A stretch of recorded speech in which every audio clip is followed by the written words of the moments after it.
La communauté internationale commémore le 28 septembre de chaque année la Journée internationale de l'accès universel à l'information.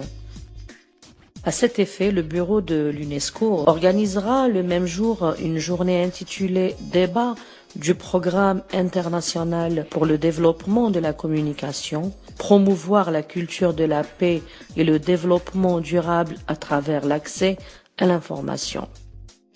Cet événement a pour but de souligner l'importance de l'accès à l'information en vue de stimuler les efforts pour promouvoir la paix dans le monde. À noter que la communauté internationale, au travers d'institutions telles que l'UNESCO ou l'Union européenne, reconnaît le droit d'accès à l'information publique comme étant un droit humain nécessaire pour la protection et la jouissance des autres droits, y compris le droit à la liberté d'expression. Bref, on ne plaisante pas avec l'accès à l'information. Cette journée internationale en est en 2017 à sa 12e édition. C'est moi la voix. Non, c'est moi la voix. Non, c'est moi la voix. Nous sommes la voix. Nous sommes tous la voix des sans-voix. Principe numéro 1. Le droit d'accès à l'information, c'est le droit pour une personne de demander à une administration de communiquer une information dès lors qu'elle est considérée comme publique. Jusqu'ici, facile. Principe numéro 2. Le droit d'accès à l'information implique les trois pouvoirs, exécutif, législatif et judiciaire, mais aussi les entreprises privées exerçant une activité publique ou étant simplement rémunérées sur des fonds publics. Là encore, facile. Principe numéro 3. Le droit d'accès à l'information, ça concerne tous les types d'informations publiques et sur tous les supports. Aujourd'hui, le combat est plutôt engagé sur comment amener les systèmes des Nations Unies, comme l'UNESCO, comme l'Union africaine et les autres structures, à adopter la loi modèle, à adopter la déclaration de La Paille, mais aussi à reconnaître le 28 septembre comme la journée internationale du droit à l'information. Pour moi, la problématique du droit à l'information est essentielle, parce qu'il est essentiel pour son transparence. C'est pas un environnement qui est concurrentiel et par conséquent, il est biaisé et on n'a pas notre place. Donc pour moi, c'est vrai que la question du droit, qui est un droit fondamental et inaliénable que personne ne conteste, et en fait l'exécution qui, elle, pose un certain nombre de problèmes. Sans ce droit, la plupart des autres droits ne peuvent pas être exercés.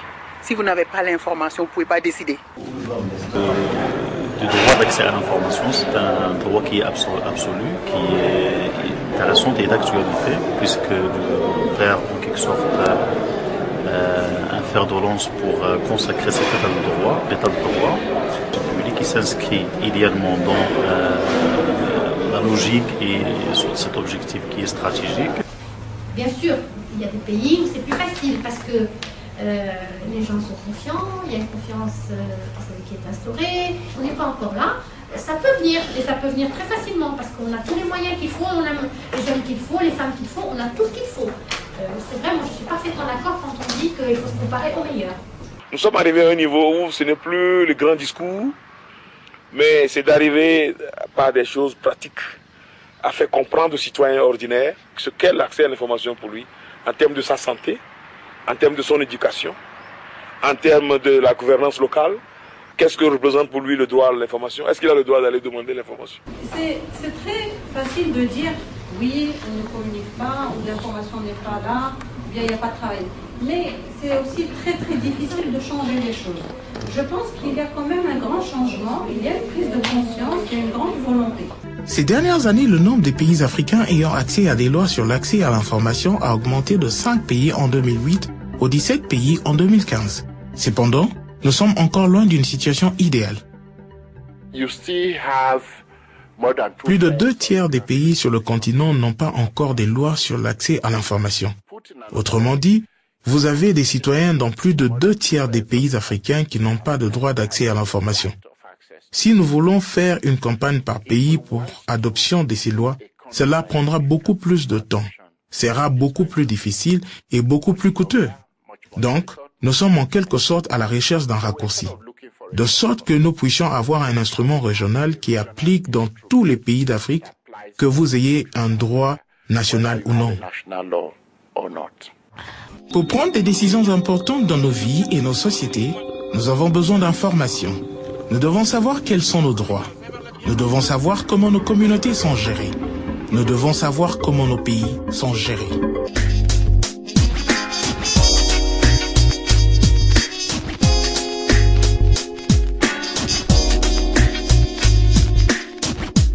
N'attendez pas qu'on vous prive de l'information pour la défendre. Ça, c'est le slogan de Reporters sans frontières. L'information, c'est un droit, c'est une liberté, c'est une condition nécessaire à l'exercice de la démocratie, mais c'est un droit, une liberté et une condition qu'il faut sans cesse et partout défendre sous peine de les perdre. Liberté et sécurité pour les reporters de presse sur le terrain, en particulier dans les zones de guerre.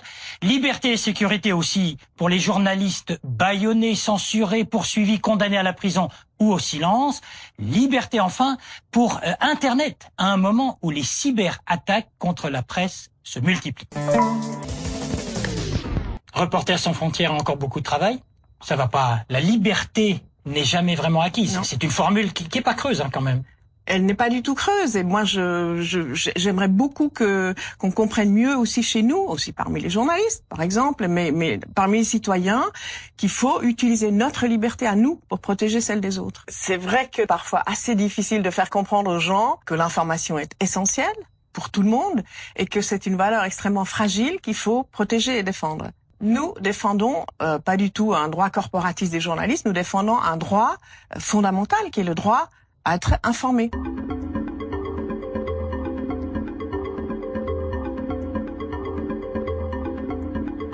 La censure telle qu'on l'imaginait avec un ministre qui décide, c'est plus ça. Non, maintenant, c'est beaucoup plus subtil. Ah, là, on fait face à des services secrets, à des anciens militaires qui sont férus de censure digitale ou de technologie digitale. Les journalistes, enfin, ils doivent connaître leurs adversaires d'une part, ils doivent connaître aussi les moyens d'échapper à la censure, d'échapper au contrôle, en tout cas digital. À la surveillance, censure. Ça ne suffit jamais, bien sûr. Mais en Chine, regardez, en Chine, on dit qu'il y a au moins 4000 hackers qui sont formés par le gouvernement pour traquer les dissidents, pour surveiller Internet. Mais ce qui est très nouveau et très réjouissant, c'est que l'information passe de toute façon aujourd'hui. Et les Chinois, qui sont très malins, ils ont compris ça. Donc ils lâchent un peu du lest, ils savent qu'ils n'arrivent plus à tout bloquer. On l'a vu au moment du printemps arabe en Égypte. Oui. Ils ont essayé de suspendre Internet pendant 3 jours. C'est mécaniquement difficile.